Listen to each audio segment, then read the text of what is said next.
And President Park Geun-hye held a New Year's press conference earlier today where she talked about how she plans to run the country in the third year of her term in office. For more on this, let's connect to our presidential office correspondent Choi You-sun. You-sun, take us through some of the key points of the president's remarks during the press conference. Hi, Chie. President Park spent a considerable amount of her 90-minute televised press conference talking about revitalizing the economy. Under her three-year economic innovation plan put forth last year, President Park vowed to build a strong economic foundation by carrying out reforms in four major areas this year, namely the public sector, labor, finance, and education. She also talked about further expanding her creative economy initiatives and deregulation drive to breathe new life into the Korean economy. As for inter-Korean relations, President Park pledged to lay the groundwork for a peaceful unification as this year marks the 70th anniversary of the division of the two Koreas following liberation from Japanese colonial rule.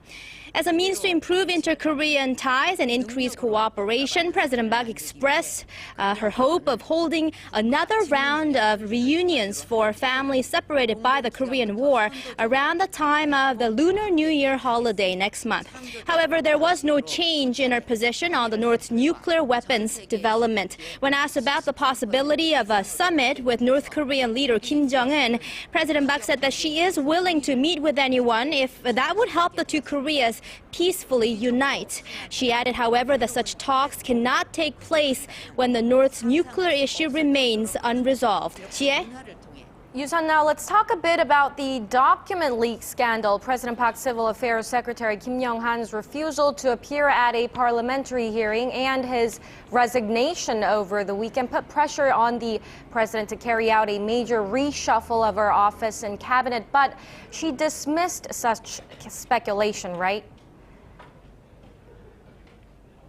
Right, President Park told the nation that she was sorry about the confusion that followed the leaked documents and vowed to ensure that such acts will not be repeated and vowed to restore order back in her administration, stressing, however, that how the prosecution has found no proof of her aides intervening in state affairs, as was stated in the alleged in the leaked documents.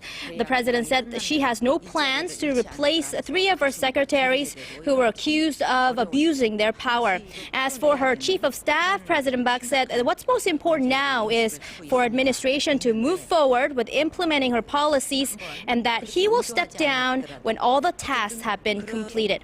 I'm Choi You-sun reporting on President Park's New Year's press conference.